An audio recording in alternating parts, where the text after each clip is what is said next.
106 पन्नों की रिपोर्ट में हिंडनबर्ग ने अडानी पर कॉर्पोरेट दुनिया की सबसे बड़ी धोखाधड़ी का आरोप लगाया है। यह आरोप ऐसे वक्त पे आया है जब अडानी ग्रुप की सबसे बड़ी कंपनी अडानी इंटरप्राइजेज का एफपीओ लॉन्च होने वाला था। शुक्रवार को पहले दिन इसका एफपीओ सिर्फ 1% ही सब्सक्राइब हुआ।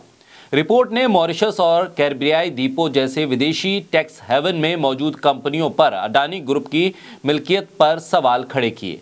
रिपोर्ट की वजह से अडानी समूह की बाजार की जो पूंजी थी, शुक्रवार को एक ही दिन में उसमें 3 लाख करोड़ से ज्यादा की गिरावट आ गई। लेकिन इस पूरे मामले में सबसे बड़ा नुकसान किसी को हुआ है तो वो है एलआईसी। आखिर इस नुकसान का जिम्मेदार कौन है, कौन करेगा इस नुकसान की भरपाई? बोलता हिंदुस्तान पर मैं हूं आपके साथ मिर्जा शाकिर अली बेग। अडानी ग्रुप की सबसे बड़ी 5 कंपनियों में एलआईसी सबसे बड़ी घरेलू नॉन प्रमोटर निवेशक है। महज 2 दिनों में अडानी समूह की कंपनियों में एलआईसी के निवेश का 22% गिर गया। शुक्रवार को एलआईसी के शेयरों में 3.5% की गिरावट आई।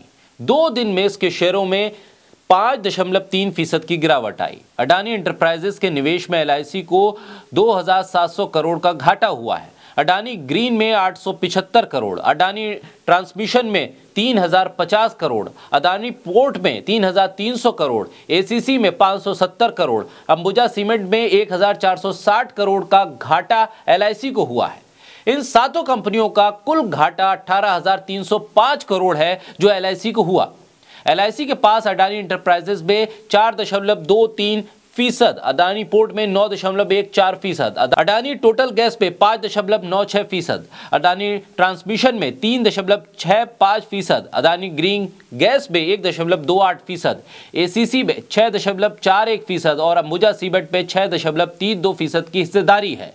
अडानी ग्रुप के बैंक कर्ज में सरकारी बैंकों का कर्जा 25 से 30% है, जबकि प्राइवेट बैंकों का हिस्सा महज 10% है।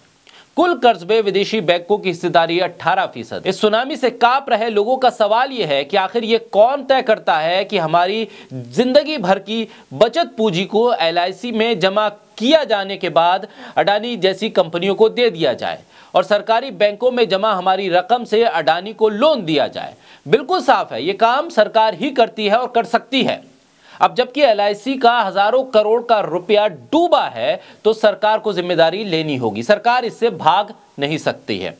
अडानी की कंपनी में और भी घरेलू निवेशक है एलआईसी के अलावा, तो क्या उनको भी नुकसान हुआ है? उनका पैसा भी डूबा है? जी नहीं, सिर्फ एलआईसी को ही ये बड़ी चोट पहुंची है। तो ये जान लीजिए कि एलआईसी को ये बड़ी चोट क्यों पहुंची है। इस सुनामी की चपेट में एलआईसी सबसे ज्यादा क्यों आई है? क्योंकि अडानी समूह की कंपनियों में एलआईसी का निवेश बाकी सारी इक्विटी म्यूचुअल फंडों की होल्डिंग के मूल्यों से 5 गुना से ज्यादा है। यानी सबसे ज्यादा निवेश एलआईसी ने किया है अडानी ग्रुप की तमाम कंपनियों में। अडानी समूह की कंपनियों में बीमा सेक्टर की जितनी भी कंपनियां हैं, उनका कुल जो निवेश है उससे 98.9% अकेला एलआईसी का निवेश है। यानी कि एलआईसी पूरे अडानी ग्रुप को जो फंडिंग करती है, जो लोन देती है, वो सबसे ज्यादा है। इक्विटी फंड की कुल रकम 15 लाख करोड़ रुपए से ज्यादा मानी गई है। इसमें बमुश्किल 1% हिस्सा यानी 15,701 करोड़ रुपए ही अडानी की कंपनी में लगाया गया, जबकि एलआईसी की अडानी में शेयर होल्डिंग का जो कीमत है वो 8% तक पहुंच गई। आप इससे जान सकते हैं कि किस तरह से एलआईसी की रकम को अडानी के पास ट्रांसफर किया गया और इस ट्रांसफर की कीमत आज लोगों को चुकानी पड़ रही है।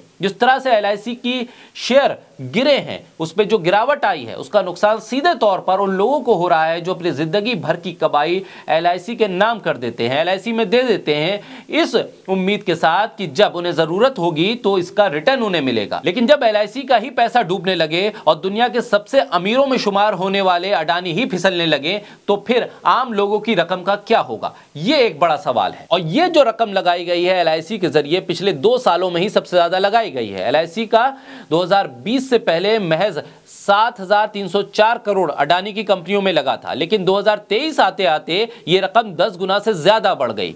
24 जनवरी को अडानी ग्रुप में एलआईसी का निवेश 81,268 करोड़ तक पहुंच गया था। इस दौरान डाइवर्सिफाइड इक्विटी म्यूचुअल फंड यानी एमएफ कुल मिलाकर अडानी समूह में बड़े निवेश करने से दूर रहे। हाल के महीनों में विदेशी पोर्टफोलियो निवेशकों ने भी अडानी ग्रुप से दूरी बना ली, लेकिन एलआईसी रकम देता गया। यानी एफपीआई में भी अडानी से तौबा करना शुरू कर दी है। म्यूचुअल फंड वाले निवेशक तो पहले से ही दूर हो गए थे अडानी से। तो वो कौन थे जो एलआईसी के अलावा अडानी को करोड़ों रुपए देकर दुनिया का उन्हें तीसरा अमीर आदमी बना रहे थे? अडानी इस बुलबुले को किस तरह से फुला रहे थे आप देखिए। ये तमाम सरकारी बैंकों का पैसा था जो अडानी को दिया जा रहा था। निजी बैंकों से अगर तुलना करें तो 2 गुना से ज्यादा कर्ज सरकारी बैंकों ने दिया है और इसमें सबसे ज्यादा यानी 40% कर्ज एसबीआई ने अकेले दिया है।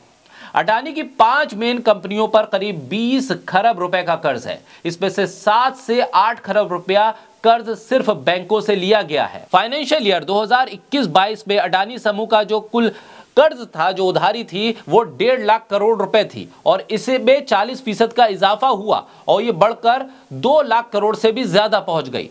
अडानी पर जो हिंडनबर्ग रिपोर्ट में आरोप लगे हैं, अगर ये सही हैं तो अडानी के शेयर और गिरेंगे। अडानी को डिफॉल्ट होने से बचाने के लिए उसे और लोन दिया जाएगा। हजारों करोड़ रुपए एलआईसी से फिर लेकर अडानी को दिए जाएंगे और अडानी को बचाने की जुगत पे सरकार लगेगी। अगर ऐसा नहीं होता है, अडानी अगर डूबते हैं तो समझिए कि एलआईसी किस तरह से डूबेगी और जो सरकारी बैंक है, खासतौर पर एसबीआई, उसको कितना बड़ा नुकसान होगा। कुल मिलाकर अगर हम देखें तो अडानी को दुनिया का तीसरा सबसे अमीर आदमी बनाने वाले यही सरकारी बैंक और यही एलआईसी है, जो लगातार इसको फंड देते रहे, लोन देते रहे, बिना ये समझे हुए, बिना ये जाने हुए कि दरअसल ये कारोबार किस तरह से हो रहा है। और फिर अगर सरकारी बैंक या एलआईसी अडानी को पैसा देते रहे तो फिर मर्जी किसकी थी? जाहिर सी बात है, बिना सरकार की मर्जी के पत्ता भी नहीं हिल सकता। ये सरकारी एंटिटीज अडानी को पैसा नहीं दे सकते थे अगर सरकार इसे मंजूर नहीं करती। लिहाजा अब जब सुनामी दरवाजे पे खड़ी है तो सरकार को हिम्मत दिखानी चाहिए और कबूल करना चाहिए कि हाँ, गलती हुई है।